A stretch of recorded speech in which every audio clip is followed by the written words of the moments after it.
这部影片主要是通过学校的书报讨论课程，也就是类似简报课的东西，为例教大家如何使用 AI 软体工具来做一次学术报告。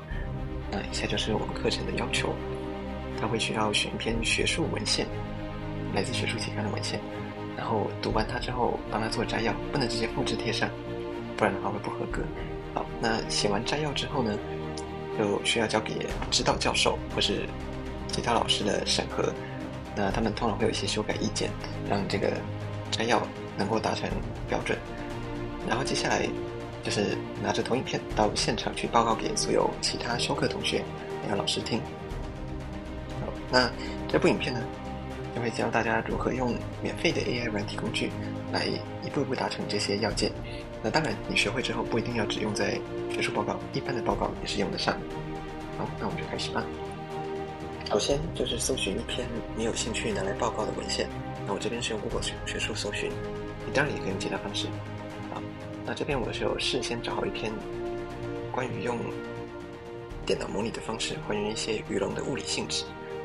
那这篇文献一方面是因为我对它有兴趣，另一个重要的原因呢，是因为它是 Open Access 文献。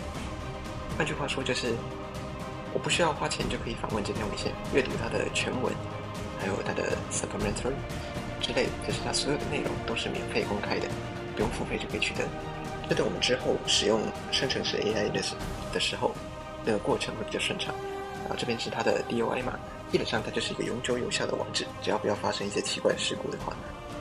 好，那用这个网址就可以无限制的访问它。你当然也可以选择其他的 Open Access 文献，或者是非 Open Access 文献。那只是要注意的是，如果你选择非开源的文献的话，最好确认你的机构或是你的学校或是你自己有订阅它，不然的话你可能会访问受到一些限制，最后做后面的事情就会变得比较麻烦。那接下来把前面那篇文章的标题或者是它的网址之类的东西，反正找得到的那个文章的方法复制下来，那加上你觉得适合的一些指令贴到 Bing Chat 里面。那众所周知 Bing Chat 有3种模式：创意、平衡还有精确。那现在这种颜色是创意，我就各种模式都试一试，看它的表现如何，再决定要用哪一种。好，那你贴进去之后，理论上它就会开始生成一些它要的东西。那这边就可以呼应我为什么前面说要用开源的期刊，因为如果不是开源的，你就没办法这么方便了嘛。你可能需要给 AI 很多东西，它才有办法找得到你的文章。但开源的，它随便搜，它都搜得到。好，那我们这边先随便假设它一做出来就没有问题，那你就复制下来，贴到你习惯的文字编辑软体里面。好，这边以 Word 为例，你要用 LibreOffice 或者是Page 之类的都可以。好，贴上存档，那就先假设你的标准很低的话，那就直接拿这个摘要来用。好，当然我们不会就这么随便嘛，所以接下来我们就会用其他的模式，像是精确还有平衡。现在这是平衡模式，那用一样的指令让它来生成一次摘要。你可能会发现，为什么我叫它用英文，它用中文？好，先解释一下，我叫它用英文的原因是因为我们所上的要求，研究所的报告要求要用英文报告，还有英文的摘要，所以我要它用英文。好，那它现在用中文嘛，所以我就可以指责它一下。好，那这个时候它就开始用英文产生。那你可能会好奇，为什么我不用 ChatGPT 或者是像 Google Bard 或者是其他的文字生成 AI？ Bing Chat 明明就，对，我知道 Bing Chat 其实就很不好用。好，那先查一下，我们这边先贴第2次来看看它产生的结果跟第1次的结果差多少。好，那为什么我一定要用 Bing Chat 呢？因为这个影片其实是在今年，我记得是年初的时候拍的吧。那个时候呢 ChatGPT 的流量常常达到就是无法使用的程度。当时如果访问人次很多，那免费账户就没办法进去嘛。那就算是没有访问人次很多，我也常常玩 ChatGPT 玩到达到每小时上限，好，所以就没办法使用。像现在的话，我一定不会选 Bing Chat，因为 Bing Chat 它的问题很多，它常常会在很奇怪的时候终止你的对话，然后不然就是像刚刚那样不听从你的指令。好，那现在我就是到精确模式，贴入一样的指令。好，那 Bing Chat 当时的好处就是它没有访问流量限制，理论上至少我没有遇到过。然后虽然说它有字数限制，就是你输入的指令不能超过2000字，现在好像变4000还6000了吧？但是这其实有办法可以突破，之后可以教大家一些就是作弊的方法嘛。好，那至少在当时 Bing Chat 是一个好选择，它没有访问流量限制，它可以自动连上网。大家知道 ChatGPT 是静态模型嘛，但是 Bing Chat 是一个搜寻引擎，所以它背后是用GPT-4，就是 GPT-4来练成的。那用于辅助它的搜寻，所以它基本上它是可以搜寻到网络上的东西的。但你说如果我想用 ChatGPT 怎么办？现在的 ChatGPT 可以融入的东西，可以融入你输入的内容，篇幅很大，所以你就随便把你要的 paper 全部复制下来贴进去，或是分段贴进去都行。那 Bing Chat 就比较没这个问题，它可以上网找。好，那但是字数限制是会是一个问题，等一下再教大家怎么处理。好，那这边我就是再问它跟原本的文章生成的摘要，应该说原本的文章摘要有什么不一样。好，那这边它提供的就参考一下就好了，因为有可能是 AI 幻觉，就算它都一样，它还是会讲它不一样。那为什么要再试一次呢？因为大家自己试试看，可能就会发现，在创意生成还有平衡模式的底下 Bing Chat 常常会产出一些很不一样的结果，然后可能就不是那么精确。但精确模式顾名思义，它产出来的结果就算它不是很符合事实的，但至少它每一次产出来的结果不会差很多，只要你输入的指令是相似。然后通常在学术上面表现我觉得它比较好一点，比起其他两个模式。所以之后我们就会拿它精确模式生成的摘要来作为到时候报告的摘要草稿。为什么说草稿呢？各位等一下就会知道。好，那假设我们就对它生成的东西没问题，一样就复制这些摘要，然后开启你的文字编辑软体，再把它贴进去。好，那但是真的要交出摘要的时候呢，不是贴进去就没事，因为 AI 生成的摘要其实我个人觉得差强人意。当然你如果想要最不动脑的方式解决这个问题，你也可以都不要理它，但好歹你要把超链接拿掉，然后把它背后附注的那个1、2删掉。好，然后记得要储存，然后还有分段啊，或者是使用言辞上，通常我觉得会有一点问题。这边提醒一下各位，就算你再怎么信任这个 AI， 假设它非常厉害，产出来的结果一定比你自己产出来的好，你还是要看过。为什么呢？因为有时候 AI 会错意，或者是它可能会生成一些你看不懂的结果，那万一这个东西交出去，人家问你，那结果你不知道，不就完了吗？所以再怎么样，就算你都不修改，你还是要看过。那这边可能我觉得它生成的东西不符合我的标准，所以我至少在字词上面经过一些修正。那记得都要看过。这边有免责声明，没看过生出来的东西到时候出包不关我的事。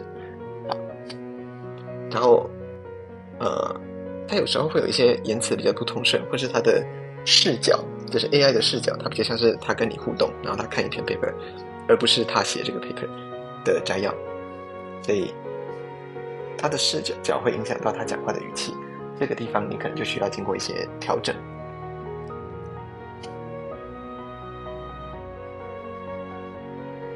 或者是他可能用比较没有那么适合在学术上的言辞，你也可以改掉。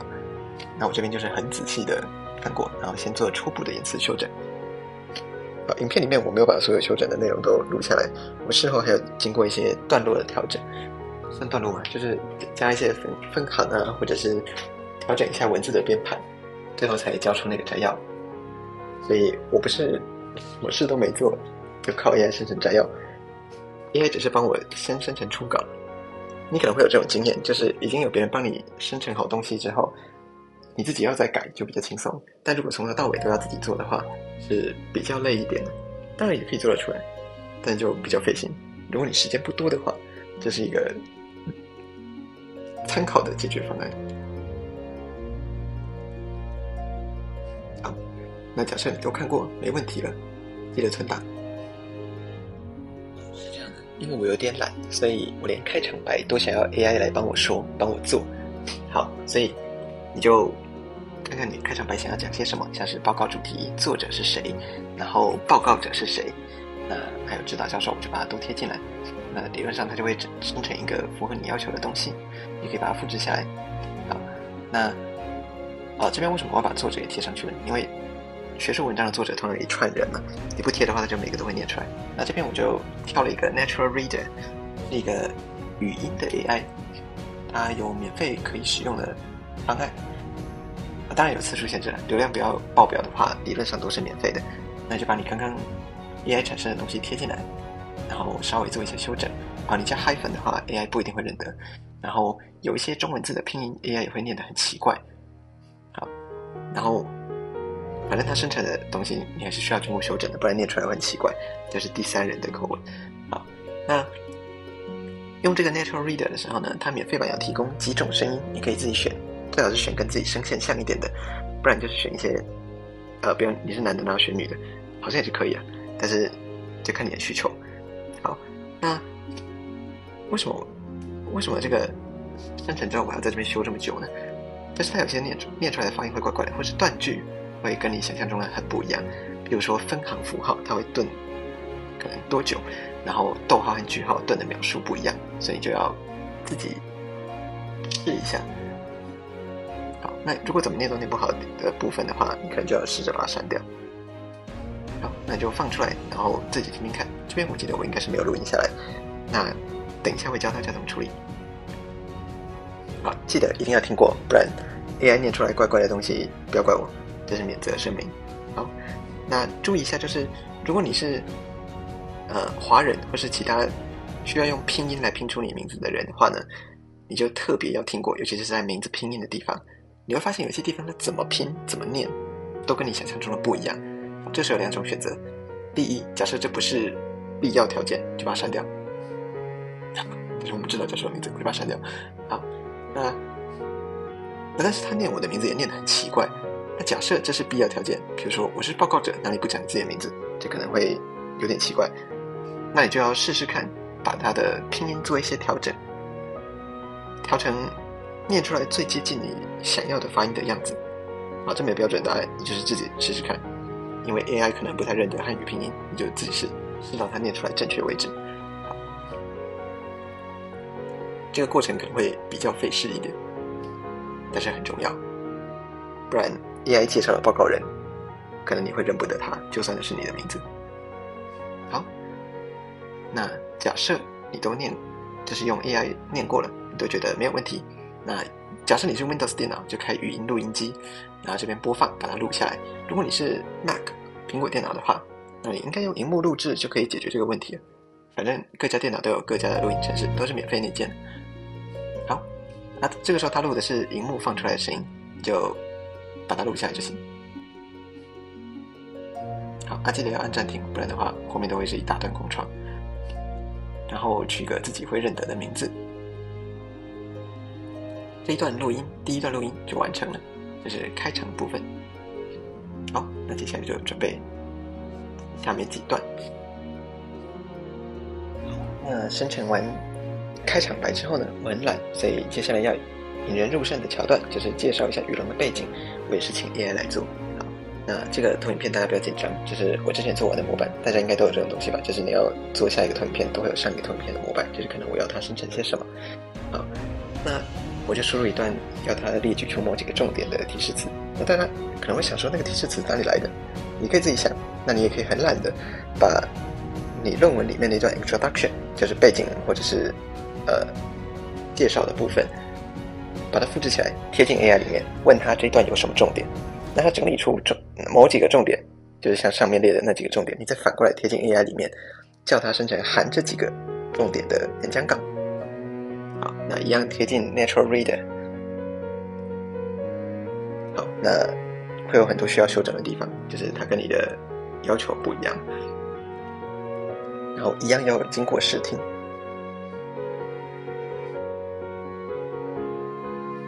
好，那你可能会想说，这边试听的时候，我就先讲一下可能会遇到困难好了。你可能会想说，那如果我没有适当的模板怎么办？投影片模板，这不用怕，你到网络上都可以找得到很多开源或者是用 CC 授权的投影片模板，那你就可以拿下来参考一下，就教你怎么做投影片之类。好，那这边为什么要调大速度呢？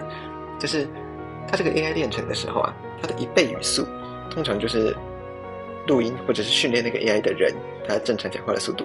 可是有些人讲话快，有些人讲话慢呢。我自认为我的语速可能就比较快一点。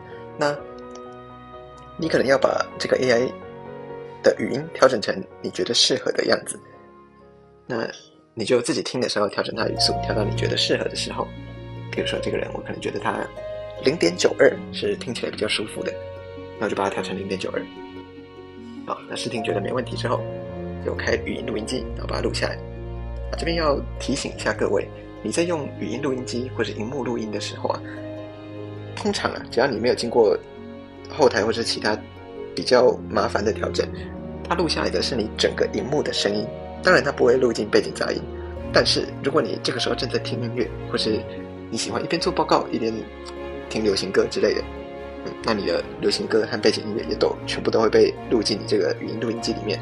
到时候你报告的时候呢，观众就可以分享你好听的背景音乐，可能会知道你平常听什么歌啊。你觉得没问题就没问题，但是我是觉得这很有问题，所以背景尽量保持干净。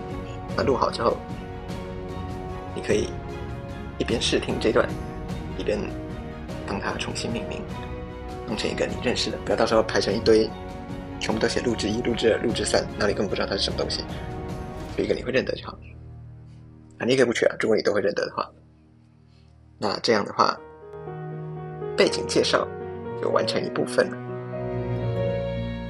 那接下来这段呢，就是学术报告通常不可或缺的一段，就是文献回顾。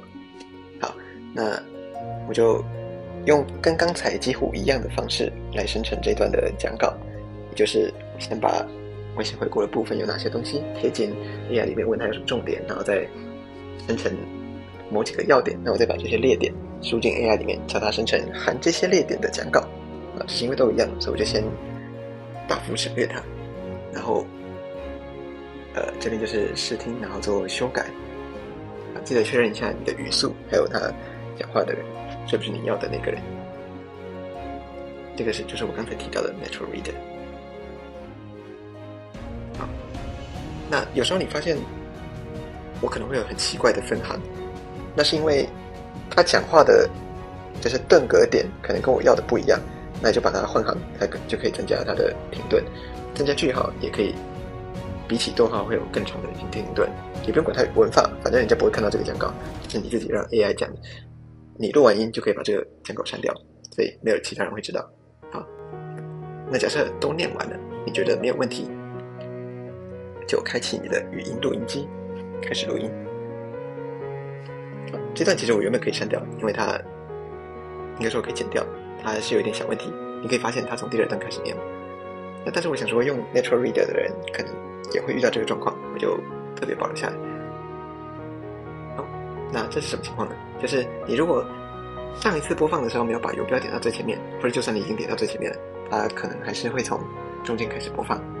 你看看这边开录音的话，好，就是你看它的播放条上面条蓝色的写26秒的那一条，它可能不是在最前面，那它就会从它原本正所在的地方开始念，那你就是要把它调到最前面去，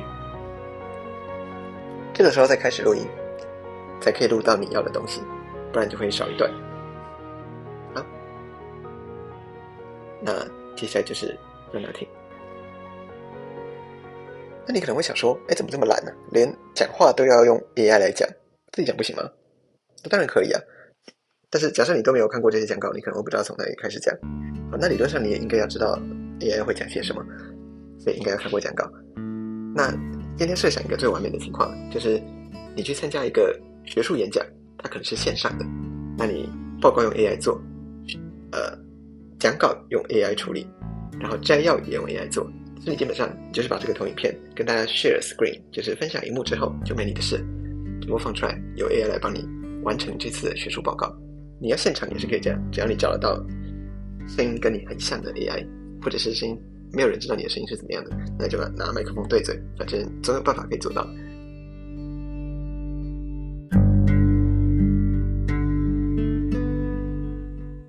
那你可能会需要一些转场片段，那我这边就是把转场也都用 AI 来做，这个应该就不需要 AI 来帮你想了吧，就是直接跟观众想说我们移到下一张投影片，或者是我们移到材料与方法之类的，反正就看你要进哪一个段落，你就用什么文词。好，那步骤都一样，就是你不需要经过前面 Bing Chat 那段，你就是打进这个 Natural Reader， 那它帮你产生，你再把你听过之后再把声音录下来就可以使用。好，那为什么我会在 Move On 后面加一个逗号呢？那我前面提过嘛，就是它的断句可能跟你想要的不一样，我想要的断句就是它在 Move On 那边会稍微顿一下，那也可以加个逗号，反正没人会看到讲稿，不会管你的文法到底正不正确，听起来顺耳就好。好，那这个转场就完成了。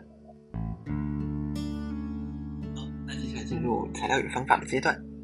那我这边就是叫他用他的方式把这篇文章的 material and method， 就是材料与方法的部分找出来，然后整理出重点，之后再做成 PowerPoint， 然后每个投影片不要包含太多重点，这样比较有办法阅读。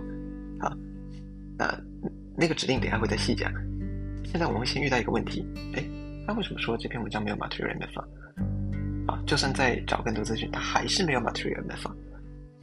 好，那这其实是因为 Bing Chat 当时只能读2000个字嘛，这边我就贴上我事先找好的指令，就是叫他搜寻这篇文章啊，叫他找。Bing Chat 只能读2000个字嘛，那如果你超过这个字怎么办？你就自己要去复制那个 material and method 最前面的那些2000字以下的内容。好，等一下就喂给他，因为他自己搜寻的时候，他可能只能从开头读到 abstract， 就是读到摘要的部分，那你就要自己喂东西给他，让他读懂。好，那所以呢，我就叫他帮我用英文来做，就是阅读，然后还有整理。好，这段我是故意打慢，大家可以看得到我在这里面写了一些奇怪的东西，因为这里重点，这个很直观。那接下来我要他用 R Markdown 的语法来把我要的内容整理成投影片。好，你不一定用 R Markdown， 你用 Markdown 都行。Markdown 语法呢，简单来说它就是一种轻量级的程式语法，就是可以用文字的方式把你要的内容生成投影片 HTML 或者是 PowerPoint 或者是 PDF， 很多东西都可以。那不一定要限于 R 只是一个就我手头刚好方便的工具，它也有免费的东西可以做这件事情。R 啊 HackMD 啊，或者是有很多可以做到就对了。那接下来我把刚刚那段指令贴进来之后呢，再把我复制下来的材料与方法的片段贴进来。这个时候呢，他就会先帮我 summary， 就是整理一下我贴进的东西的重点。AI 很喜欢做这件事，就算你们叫他做，他还是会做。好，那何况我叫他整理出重点，做成 Markdown， 那他就还是会做重点嘛。那接下来他就开始生成一些 Markdown 的东西。好，我这边叫他做 PowerPoint， 这是一个举例而已，你不一定用 PowerPoint。好，那他生成一堆你看不懂的，你可能看得懂了，但是有很多人看不懂的程式码。好，我刚刚有学过一点 Markdown， 但是其实你不需要学过 Markdown， 你就是看它，生成完之后大致上看起来没问题。好，就算有问题你也不会发现，就是等一下试验才知道。你就把它整段复制下来，不要遗漏开头的那个分隔线或者是结尾的一些字词，反正就尽量完整的复制整段程式码。好，那复制之后怎么办呢？开 RStudio， 这是一个算免费吗？好像是免费的开源工具。那选 Presentation， 那看你要用什么格式，这边用 PowerPoint。RStudio 可以在网络上免费下载。那你不用 RStudio 的话，你也可以用其他方式来处理这个 Markdown。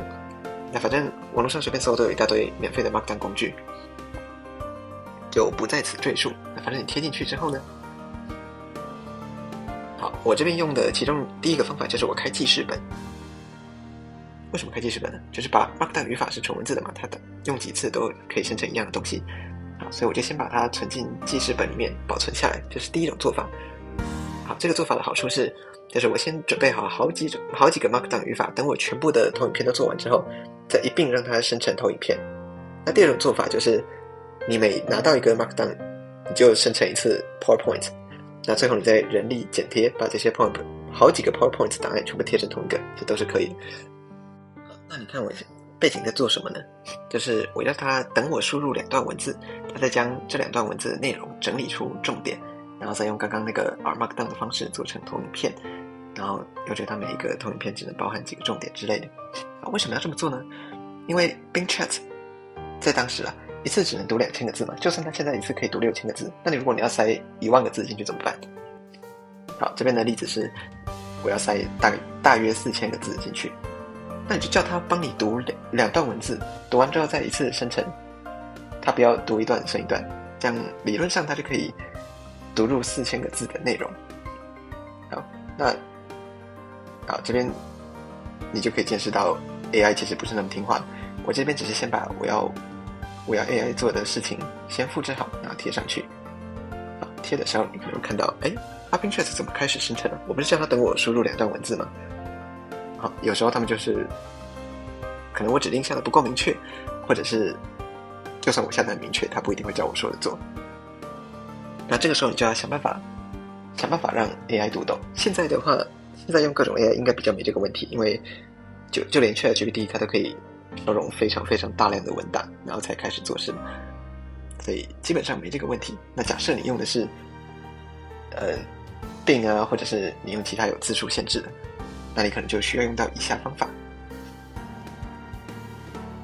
好，这边也就是要把你的指令下明确，这样 AI 比较有办法知道你让它做什么。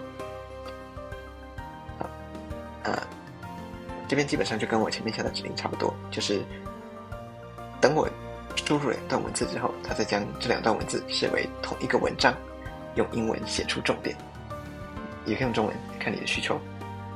基本上就是等我输入2段，然后它再一次看，就是这个意思而已。然后接下来再用 Markdown 把这些重点整理成 PowerPoint 或是你要的其他档案格式。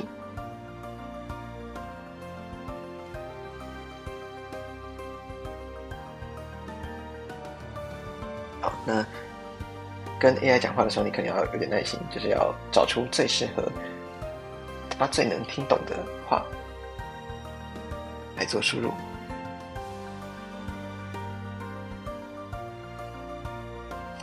就这样。那这段文字最好叫它不要算，不然的话，你这段文字输进去，底下再输入一段，你还没输入完，你要真正的第3段，那他可能就开始做事了。所以事情要先跟他说清楚。那我就得重新复制一次，因为刚刚他就没有照我说的做。好，那就记得复制到大约能复制多一点就多一点，这样你可以少贴几次，然后尽量不要让文意断掉。我这边还是有让文意断掉，但是生成的东西基本上还可以用。好，确认一下1997个字就贴，然后让它生成。等它的时候呢，就来复制下一段。那你可能会想说，我刚复制了一些数学式或是可能有上标下标之类的符号，它看得懂吗？好，我想应该是看不懂，因为超链接也不会被你复制进来。那反正这就是为什么我们需要人力来修正嘛，除非你是拿它后端的其他的格式拿来贴，但那你可能需要一些程式背景，所以我们在这边就先忽略这个问题，就用人力来做后端修正就好。它阅读的时候在程式上或者在数学式上出现了什么问题，那我们就用后端来修正。这就是为什么你还需要这个人，你还需要看过这篇文献，但你才有办法抓出那个问题在哪里之类的。好，那你这边发现他又用中文，那就叫他用英文。可能我比较没有耐心，所以口气用的不是很好，但反正跟 AI 讲，你不用管他什么口气，只要他能听懂，他会做事，就是好的方法。然后它生成有点久。等它生成完之后，把这段输进去，它理论上就会再生成一个英文版。它就可以看到它这段除了英文以外，除了中文以外，它的东西都有达成我要求的事情。那理论上我叫它用英文，它应该就可以全部达标。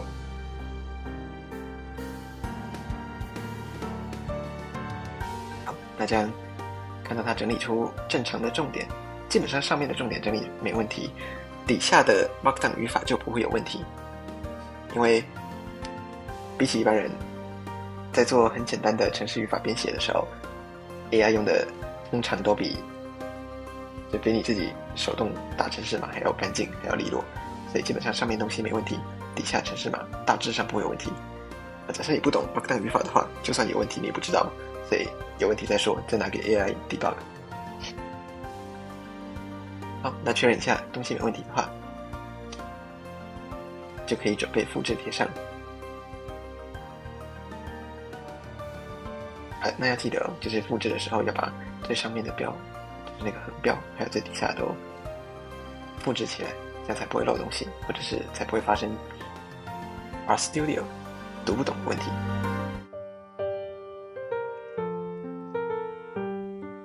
好，那你可能会发现，它产生了一些奇怪的东西，好像它给的 Markdown 语法跟我要的东西好像长得不太一样。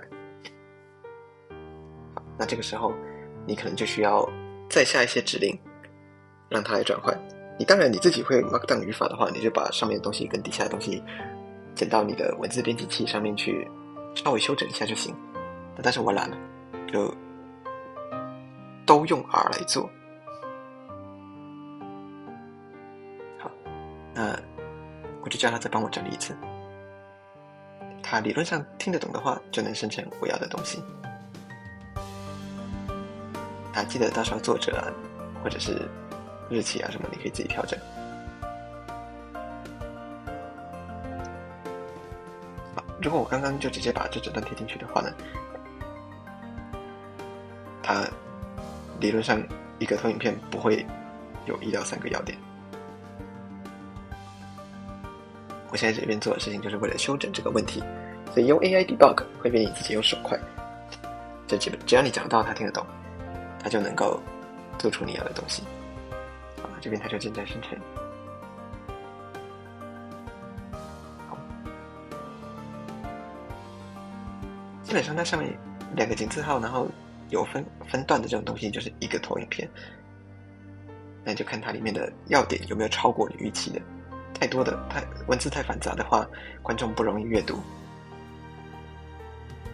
反正后面还是一定需要经过修整的，不太可能就这样直接拿过去。然后有时候你发现复制有问题的时候，是因为它还在生成，就它会一直往上卷，所以怕漏掉东西的话，就等它全部生成完，再来一次复制。好，当 Bing Chat 出现底下那些就是推荐你下一个回应要用什么东西的时候，基本上就是它已经生成完了。那这个时候你就可以开始复制。好，那就整段复制下来，跟刚才做一样的事情。忘记你可以复习一下，就是贴进 RStudio。记得RStudio 要开 Markdown， 如果你贴成一般的 R 的话，它不认得那是什么鬼东西。好，那就全部贴进来。那我这边就示范一下，直接做成投影片。你基本上就是按上面那个线条的，叫它 Mites。织成投影片，那自己随便取名字，等它一下，它就会把这些东西做成投影片。你看作者就跟你要的不一样，然后内容也是就只是贴在上面而已，所以还需要经过一些小修整。作者不一样的，最好直接从 Markdown 这边改，那其他东西可以之后再改。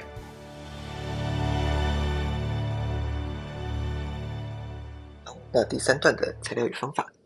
我就因为有鉴于这段比较长，所以我叫他就是读我3段之后，再把它合并成一段重点。然后我是用一步一步引导的方式，以免他又给我出错。就叫他3段文章看完之后，把它做重点整理。那你可以看到他会，我刷了你第2篇，刷了你第3篇，然后他就整理了。但是他用英文，他用中文整理，我要他用英文，所以就再凶他一次，然后他就会把它改成用英文版的整理方法。那基本上它整理的重点还是很长嘛，那怎么办呢？我就叫它再整理一次重点。那刚刚比较像是重写，那整理出这些要点之后呢，我就叫它用 R Markdown 语法把这些东西整理出来。那你仔细看会发现，这个不是 R Markdown 语法。好，反正我就随便凶它，叫它弄成 Markdown 的方式，至少我不想要再手动修正，太麻烦。那基本上它就会把刚刚上面它自己生成的那段所谓重点弄成 Markdown 语法。那你可以就记得提醒它，你一个投影片要有几个重点，不然它可能会全部都记在同一个投影片里面。然后最后再贴到 R 里面来 ，R Studio 里面来。那这段你不一定要用 R Studio， 也不一定要用 R Markdown， 就是看你高兴，你可以用 HackMD 的 Markdown， 反正你有办法生成投影片就行。那这边那个后面副档名点 RND 的就是 Markdown 直接存档，那点 PPTX 想当然就是 PowerPoint 档。好，那我就把它存成 PowerPoint。那这边只是示范，所以我就取代，它就会直接做成投影片。那你可以看到它的 title 和封面页都是取一些我们可能不想要的东西嘛，但是列点差不多就是该有的样子。好，那这些就是需要事后修正。我现在这边用的 AI 方法可能没办法让你闭着眼睛完全不动脑就做出来，做出你要的报告，但是至少可以比较轻松。好，就是善用工具就对。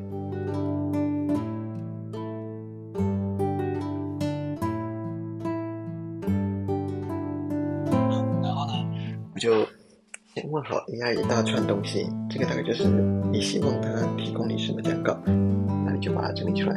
然后我这边是讲鱼龙的演化，还有它们的分类之类的事情，还有它们的形态。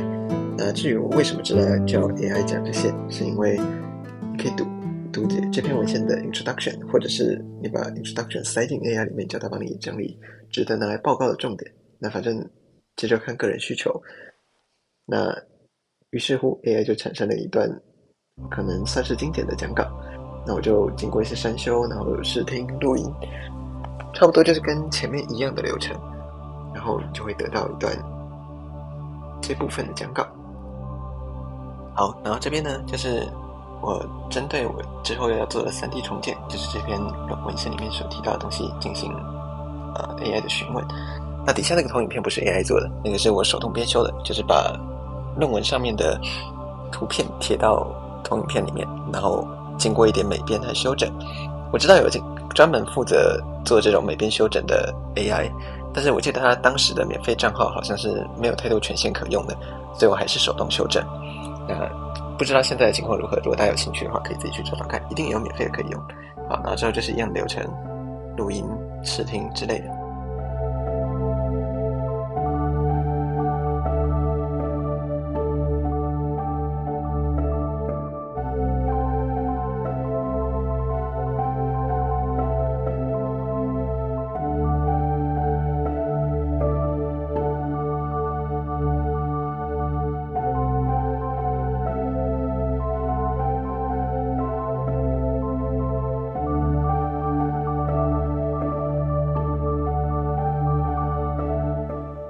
这边呢，就是我之所以要特别提一下这一段，是因为有图像化的地方呢 ，AI 比较难表示出来。但是因为我叫 AI 做的是逐字稿嘛，我到时候是想要我人可以闭嘴，然后由 AI 来处理一切事情，所以我就要它把所有细节都讲出来，上面才会写的这么细。好，然后到时候图形的部分呢，可能就是 AI 在念的时候，我只要动滑鼠游标去负责指在正确的地方就行，这样就还是可以表示图像。那当然那个图像不是 AI 做的，是我自己去 PowerPoint 里面拉图拉出来的。好，那接下来就重复的流程容我省略。好，然后呢，背景这个投影片是我用 AI 帮我生成的投影片，这经过一些后置修正，花的时间其实还挺多的，因为 AI 生成的投影片绝对没有你想象中的漂亮。然后呢，它就生成了一些文字稿，一样的过程就是复制下来，贴到那种语音 AI 的软体里面，让它讲话。好，那这个过程如果你很密集的做，不把它分成几天，或者是中间间隔几小时的话，有可能会遇到一些问题，就是这个免费的 AI 使用权呢，可能会受到一些限制，因为你密集访问。他可能就会说希望你办账号啦，希望你付费啊，或者有其他问题等等。那有一些方法可以规避，就是第一，开无痕视窗；第二，用不同的浏览器；第三，关闭cookie 或者是其他可能任何会被追踪的东西，或者是翻 IP。好，那上面这些都是可能的解决之道而已，没有保证一定有办法解决。那假设你就是很急着在很短的时间内把一篇报告做完，那而且你要不停的重复播放，让这个短时间内的使用权限被阻挡的话，还是有一些替代方案的。因为市面上不只有 Natural Reader 这个免费的 AI 语音软体，还有很多其他的 AI 语音软体。那好不好用是其次，还有要不要办账号也是另一个问题。然后这边就是我遇到那个瓶颈之后，我做一做，然后发现这段要讲的时候遇到瓶颈了，那我就只好找另外一个语音软体来做，因为刚刚那个 Natural Reader 没办法用，它达到单日上限。好，那我现在用的这个呢，我好像没有把它商标什么的再接进来，它是 TTS Free， 就是好像叫 Text to Speech Free。那其实有很多很多这种语音软体，那有些功能阳春到就基本上只有贴字词然后让它念的功能而已。那像这个 TTS Free 呢，它还有就你可以选声音，很多种声音可以选。那它的功能可能甚至比刚刚那个 Natural Reader 还多，但有一个小缺点就是它的广告很多，就是那个页面还蛮繁杂，可能使用上观感不是那么好，但实用程度我个人觉得还行。一样可以调速度，也可以做各种修整，然后它也可以直接帮你汇出成音档，也就是你不需要再开语音录音机把它录下来。那你可能会问说为什么不一开始就用这个？好，因为我用 Natural Reader 的时候，当时我随便查就查到 Natural Reader， 那就不知道有这个东西嘛，也不知道 Natural Reader 有使用上限。好，所以就这样，反正有很多工具大家都可以试试看。那像这些 Natural Reader 啊、RStudio 啊，还有 TTS Free 啊之类的这些软体，影片里面有介绍或推荐的，也会在底下留下连结给大家参考。那只要我记得的话，那先声明一下，我是没有收这些厂商任何一毛钱的，因为我想说，大家如果跟我一样不是很富裕，然后想要免费能够解决这些问题的话，那可能可以参考这些好用的软体，因为我是先去试用了很多，踩了一堆地雷，然后回来发现这几款可能还堪用，就推荐给大家。如果你很有钱，你可以不用理我，你就去用 Murph 啊，或者是自己另一款都可以。然后后面呢，就是 results 和 discussion 的部分。那我用之前就超过4000字的地方，我也一样都用这种方式，就是请他读我输入2段文章，然后他再一次整理。理论上他整理出来的东西都是合乎我们要求的，那我就再下要求叫他给R Markdown 的程式码，然后再复制去贴上，基本上就跟前面差不多，只是他这次给很长一段，因为这个内容比较多。好，然后呢，这段就拿去 R 贴上，然后执行，大概就跟前面大同小异。然后 result 部分就大概都这样做。然后 result 的部分可能它的文献部分可能会比较多，所以就是结果的部分。那如果你怕它就是把前面的东西全部混在一起的话呢，你可以就把前面的对话记录删掉，然后再问一次，要它来帮你生成，基本上就能够生出你要的东西。好，然后就跟刚才一样，叫它帮你弄成 Markdown 的语法，然后再拿去 RStudio 执行，然后再弄成 PowerPoint 的档案。那之后就跟刚才都是一样的过程。那 result 部分因为比较多，所以我就是下了比较长的指令，跟大家说我会输入好几段文章，等我输入完之后，他再一次阅读，用英文摘要重点，然后每次我输入完，他都要问还有没有要输入的，以免他提前进行这个回答。好，然后就输了好几段进来，他都问有没有输入，有没有输入，这就是我突破他文字上限输入上限的办法。那理论上它好像是可以读出这么长的东西的，它只是不让你一次输入这么多而已，所以我就用这种方式来突破上限。这样就算1万字你输入5次也行，那2万字的话那就输入10次，在当时字数上限是2000的时候，现在当然可以输入更多了嘛。好，就我告诉他所有我要的东西之后，他也问完了，那他就产生 Markdown 的东西，那我之后就再把这个跟刚刚一样，就是贴到 RStudio， 然后做成 PowerPoint 的。那这段唯一跟前面几段不一样的地方，就只有字数上限的放宽，就是用其他方法来突破。所以唯一看透的真相就是，唯一解决的部分就是字数上限问题。那只要你有办法确认 AI 看得懂，它读得懂，然后它做出来的东西是你要的，这个方法基本上就是一个好方法。然后接下来就是贴到 PowerPoint 里面，基本上就大功告成。你以为到这边就结束了吗？还没呢，要做的事情还很多。就是刚刚 AI 生成的只是我们所谓的毛片，就是什么都没有，只有文字和白的投影片。那你就可能还需要调整一下字体啊，把它漏掉，它没有给你的东西加进去，然后调整颜色啊，或者是把投影片该有的图片补进去啊。像我前面有给大家稍微瞄过几眼的一些投影片，可能看起来色彩斑斓。那里面的很多图片是从我找的那篇文献里面取下来的。因为那些图片不会因为你在 AI 里面跟它讲一讲，它就自动跑进去了。当然也是有办法可以串接之类的，但那事情会变得很麻烦。那如果想要完全没有程式背景，然后很懒人的做法的话呢，自己右键复制贴上最快。好，那至于要怎么把声音加进投影片里面呢？刚刚录下来的那些声音，或者你直接用网络上转档 TDS-Free 做好的声音，那这并不难，网络上有很多资源。那最简单的方式就是打开你的 PowerPoint， 然后另外一边打开档案总管，就是你的资料夹那个框框，然后把你录好的音拖译过去，放在你要的那页投影片上面丢下去，它就会自动跑到那页投影片里面去。那你可以再看要不要设定成它会切换到那页自动播放，或者随着你的动画播放按一下播放之类的，有很多种方式可以调。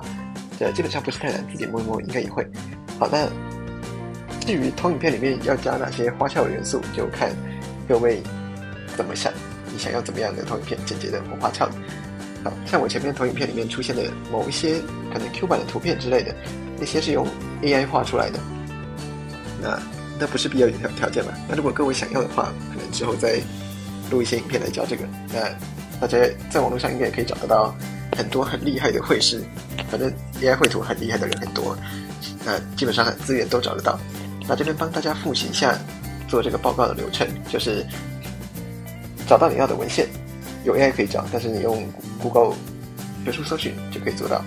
那找到你要的文献，再把那个文献里面的重点用 ChatGPT 或 Bing Chat 这种生成式 AI 帮你找出来，然后讲稿也用它来生成，之后把重点用 Markdown 的方式做成投影片，然后把讲稿用 TDS-Free 或是其他语音 AI 做成声音档，那之后投影片全部合并起来，再把声音丢进去，基本上就需要再经过一些可能美编啊之类的修整，你的投影片就完成了。好，那就大致上是这样。听起来其实没有很难，对吧？大家也可以自己去试试看。各位可能会好奇，我玩这么大胆，那结果如何？各位可以看到荧幕上这个是我的信箱画面，就我跟老师寄信对谈摘要的结果。你可以看老师说嗨，然后说我的名字，摘要他看过了，其实很好，他找不到可以修改的字句。不要忘记了，这个摘要是 AI 写的，我只是做修整而已。好，那底下这是我寄给老师的信，那因为我这是开源的文章嘛，所以我就直接附链接，这样老师就可以直接看到那篇文章。基本上我的摘要就过了，没有太大的问题。好，然后这个是查询成绩的页面。可能同校的人看得出来这是哪一个学校的丑页面。我把其他可能会透露太多资讯的地方或不重要的地方全部都遮起来。上面那个什么年代啊，然后还有底下各个其他课名或课号之类的。那大家可以看到这是 seminar， 就是某个组某个组的书报讨论课程。就是我用 AI 做 seminar 这个课程，那我的期末成绩是拿到 A， 所以基本上用 AI 做报告是没有太大问题的，只要你有理解完那个文献，有做充足准备。那这次的分享就在这边告一段落，感谢各位的收看，希望各位都有所收获。